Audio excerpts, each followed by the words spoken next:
Ganesh Salunke Phoenix CNC skill YouTube channel में दोस्तों आपका स्वागत है।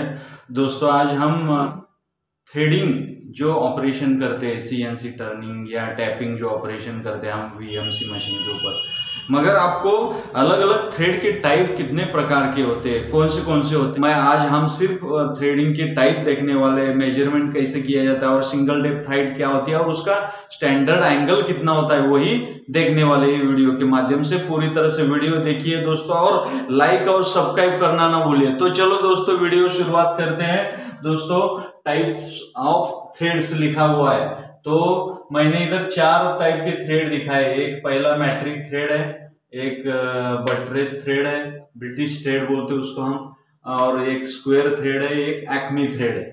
ऐसे आ जाता है। ये अभी मैट्रिक थ्रेड है, इसका पिच मतलब ये 2 वैल्यू का अंतर जो होता है वो पिच होता है। वो पिच कितने का है? पिच 0.8 mm का है, मतलब इधर से अंदर mm में 0.8 mm का होता है टोटल। और उसका जो थ्रेड का एंगल जो बोलते हैं, ये ऐसा और ऐसा जो टेपर होता है, टेपर का जो एंगल होता है वो एंगल 60 डिग्री होता है। मतलब मैट्रिक थ्रेड का किसी ने एंगल पूछा तो आपको 60 डिग्री बोलने आना चाहिए। तो प्रोग्राम में ड्राइंग में देते वक्त M12 × 0.8 mm ऐसा दिया जाता है। M मतलब मैट्रिक हो गया, 12 मतलब उसका मेजर डायमीटर हुआ, 0.8 mm मतलब पिच है। तो ये single depth value into pitch करने से वो वन साइड का थ्रेड हाइट मिला के इनटू करके आप उसका माइनर डाया, मेजर डाया तो है इधर दिया, माइनर डाया निकालेंगे तो थ्रेड का एंड डाया होता है टोटल। तो ऐसा मेजर ब्रिटिश थ्रेड बोलते हैं उसको टोटल। ये पिच होता है, 2 एंगल दोनों का सेम होता है, सिर्फ इधर उसका जरा एक रेडियस टाइप रहता है ज्यादातर। हाँ, उसका जो एंगल रहता है पिच एंगल उसको बोलते हैं 55 डिग्री है। इधर दिया है मैं पिच एंगल है 55 डिग्री है। पिच माने 2 लाइन का अंतर कितना होता है, ये इंच में दिया जाता है ना कभी भी वैल्यूएशन। और उसका single depth value 0.6403 into pitch करने का, मतलब वन साइड का हाइट। अभी ये देखिए बी मतलब ये बटरेस, उसका full form buttress standard work बोलते हैं ये टोटल। तो 5/8 इंच इंटू 11 TPI। TPI मतलब थ्रेड पर इंच, 1 इंच में 11 थ्रेड चाहिए तभी ये पिच निकलता है। इसका वैल्यू mm में, ये इंच में दिया है, मतलब 1 इंच में उनको 11 थ्रेड चाहिए, 11 थ्रेड चाहिए। और ये 5/8 मेजर डाई आता है। उसका कैसे किया है? मेजर डाई निकालने के लिए 5/8 करेंगे तो 0.625 आया, इंटू 25.4 करेंगे तो 15.875 ये साइज हो गया मेजर डाई। फिर पिच कैसे निकालते हैं? 25.4 डिवाइडेड TPI, 25.4 डिवाइडेड थ्रेड पर इंच, तो 11 ना। TPI मतलब ये दी गई 25.4 डिवाइडेड 11 करेंगे तो 2.3 mm ये पिच आ गया टोटल। ये mm में पिच आ गया ना, ये इंच में दिया था उन्होंने 11, ये इधर 11 है ना TPI। तो इंच का mm में कन्वर्ट करने के लिए देखिए जो वैल्यू आया इसको इंटू 25.4 करेंगे तो 15.875 mm में आ गया ये टोटल। और जो पिच निकालना है, मतलब इसका ये मेजर डाया निकला, ये मेजर डाया निकला।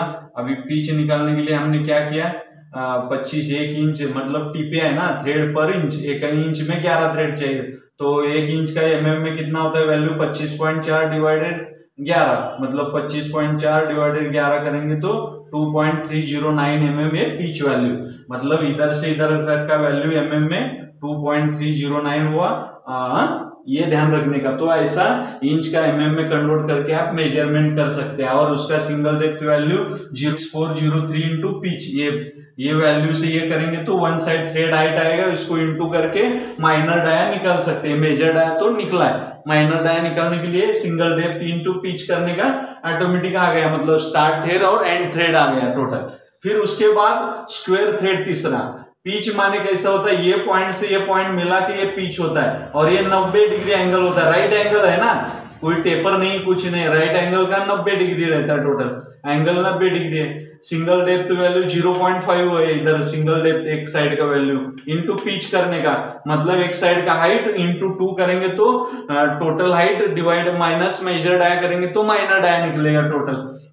तो स्क्वायर 40 × 4 दिया है, तो स्क्वायर थ्रेड हो गया ये टोटल। ये स्क्वायर थ्रेड है ना, और 40 मेजर्ड आया ये ऊपर का, और पिच तो जब हमको ये नीचे का निकालने का है तो क्या करने का 0.5 इंटू पिच मतलब 4 करेंगे तो कितना होगा 2 mm, मतलब एक साइड का 2 और 2 4 कम करेंगे तो 40 में से 4 कम करेंगे तो माइनर डाया आएगा आपका 36 आएगा टोटल।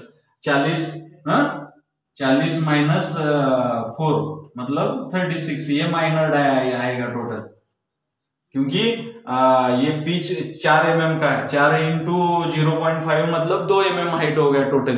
तो 2 mm की वजह से एक साइड का हाइट 2 mm हुआ, 2 2 4 2 टोटल हाइट मिला के माइनस 40 करेंगे मेजर डाया से, तो उसको एक्मी थ्रेड ज्यादा रहता है तो उसका जो पिच एंगल रहता है 29 डिग्री रहता है। पिच माने ये कॉर्नर से ये टेपर तक रहता है पिच, उसका एंगल स्टैंडर्ड रहता है 29 degree. Single depth value 0.5 into pitch रहता है। एक्मी ऐसा लिखा हुआ रहता है, ये थ्रेड का नाम है इधर, और स्क्वायर का थ्रेड ऐसे ही स्क्यू रहता है, शॉर्ट फॉर्म में लिखा हुआ रहता है। 4 इंटू 4 हो गया, 4 मेजर डाया है और पिच 4 है, मेजर डाया इंटू पिच 4, मतलब इसका भी वही जैसा आएगा, मतलब समझो 29 डिग्री है तो -4 बराबर 36, ये मेजर डाया आएगा टोटल। तो दोस्तों इसी तरह से मैंने आपको थ्रेड के कितना एंगल कितना होता है स्टैंडर्ड, पिच एंगल बोलते हैं। फिर सिंगल डेप्थ स्टैंडर्ड कितना रहता है, क्योंकि मेजरमेंट हाइट या माइनर डायन या रूट डायन जो निकालना एंड डायर निकालना रहता है वो सिंगल डेप्थ वैल्यू द्वारा ही निकाला जाता है। इसलिए ये वैल्यू आपको मालूम होनी चाहिए कौन से थ्रेड के लिए कौन सा सिंगल। ये मैट्रिक में थ्रेड देते हुए ड्राइंग का M 12 इंटू 0.8 mm ऐसा दिया जाता है, और दिस थ्रेड दिया जाता है BSW 5 इंच में दिया जाता है इंटू 11 TPI ऐसा दिया जाता है। स्क्वायर थ्रेड देते हैं SQ शॉर्ट में दिया जाता है 40 मेजर डाया इंटू पिच रहता है, और एक्मी थ्रेड का देते हो एक्मी 40 इंटू 4 में मेजर डाया गुण समझ में आया होगा। कुछ डाउट है तो आप पूछ सकते हैं। Thank you.